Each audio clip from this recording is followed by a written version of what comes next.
मास महाराजा का सफर और बॉलीवुड से पहले का जीवन।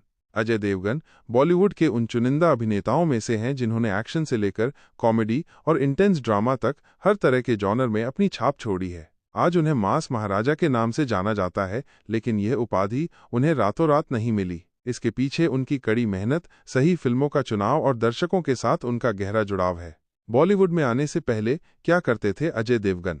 अजय देवगन का असली नाम विशाल देवगन है। उनका जन्म 2 अप्रैल 1969 को दिल्ली में एक पंजाबी परिवार में हुआ था, लेकिन उनकी परवरिश मुंबई में हुई। अजय के पिता वीरू देवगन बॉलीवुड के एक बहुत बड़े और प्रसिद्ध स्टंट कोरियोग्राफर और एक्शन डायरेक्टर थे। घर में फिल्मी माहौल होने के बावजूद अजय ने शुरुआत में खुद को बॉलीवुड में लाने के बारे में नहीं सोचा था। उन्होंने मुंबई के मीठीबाई कॉलेज से पढ़ाई की। बॉलीवुड में आने से पहले अजय ने अपने पिता के साथ असिस्टेंट डायरेक्टर के तौर पर काम किया। ये वो दौर था जब वो फिल्म मेकिंग की बारीकियों को सीख रहे थे। उन्होंने कैमरे के पीछे की दुनिया को करीब से देखा और समझा। उनका शुरुआती फोकस एक्टिंग पर नहीं बल्कि डायरेक्शन पर था। कई मीडिया रिपोर्ट्स बताती हैं कि उन्होंने अपने पिता के साथ कई फिल्मों में स्टंट डिजाइन और डायरेक्शन में भी मदद की थी। यह अनुभव उनके लिए बहुत काम आया, खासकर जब उन्होंने खुद एक्शन फिल्मों में एंट्री ली।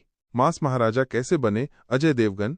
अजय देवगन को मास महाराजा का तमगा उनकी उन फिल्मों से मिला है जिनमें वो आम जनता से जुड़ने वाले दबंग और न्यायप्रिय किरदार निभाते हैं। यह उपाधि उनकी एक्शन फिल्मों की सफलता और बॉक्स ऑफिस पर उनकी मजबूत पकड़ का नतीजा है।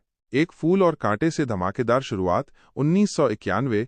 अजय देवगन ने 1991 में फिल्म फूल और कांटे से डेब्यू किया। इस फिल्म में उनकी एंट्री 2 चलती मोटरसाइकिलों पर पैर फैलाकर करने का स्टंट उनके पिता वीरू देवगन द्वारा कोरियोग्राफ किया गया था। ये स्टंट इतना आइकॉनिक बन गया कि इसने उन्हें रातों रात एक एक्शन हीरो के तौर पर पहचान दिला दी। इस फिल्म की अपार सफलता ने उनके करियर की नींव रखी।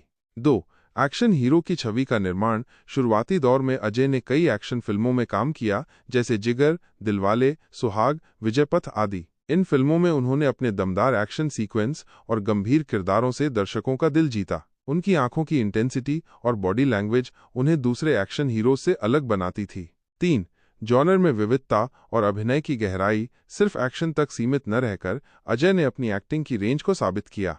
उन्होंने जख्म, नेशनल अवार्ड, कंपनी, गंगाजल, the legend of Bhagat Singh, national award जैसी फिल्मों में गंभीर और इंटेंस भूमिकाएं निभाईं, जिससे उनकी एक संजीदा अभिनेता की छवि बनी। वहीं गोलमाल और टोटल धमाल जैसी कॉमेडी फिल्मों में उन्होंने अपनी टाइमिंग से दर्शकों को हंसाया।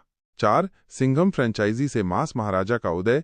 2011 में रोहित शेट्टी द्वारा निर्देशित फिल्म सिंघम ने अजय देवगन की मास महाराजा की छवि को मजबूत किया। इस फिल्म में उन्होंने एक निडर और ईमानदार पुलिस ऑफिसर बाजीराव सिंघम का किरदार निभाया, जो भ्रष्टाचार के खिलाफ लड़ता है। सिंघम का डायलॉग आता माझी सटकली और उनके एक्शन सीक्वेंस युवाओं और मास ऑडियंस के बीच जबरदस्त हिट हुए। सिंघम रिटर्न्स और हाल ही में आने वाली सिंघम अगेन ने इस छवि को और गहरा किया है। 5. हालिया मास अपील वाली फिल्में। सिंघम के बाद भी अजय ने कई ऐसी फिल्में की हैं जिन्होंने उनकी मास महाराजा की छवि को बनाए रखा है। Red, Tanaji the unsung warrior, जिसमें उन्होंने तानाजी मालुसरे का ऐतिहासिक किरदार निभाया, और हाल ही में आई भोला जैसी फिल्मों ने बॉक्स ऑफिस पर शानदार प्रदर्शन किया और दर्शकों के बीच उनके दबंग किरदार को खूब पसंद किया। अजय देवगन का मास महाराजा बनना उनकी लगातार मेहनत, सही स्क्रिप्ट चुनने की समझ और दर्शकों की नब्ज पकड़ने की क्षमता का परिणाम है। वो उन गिने चुने सितारों में से हैं जो आज भी बड़े पर्दे पर सिर्फ अपनी एंट्री से ही तालियां बटोर लेते हैं।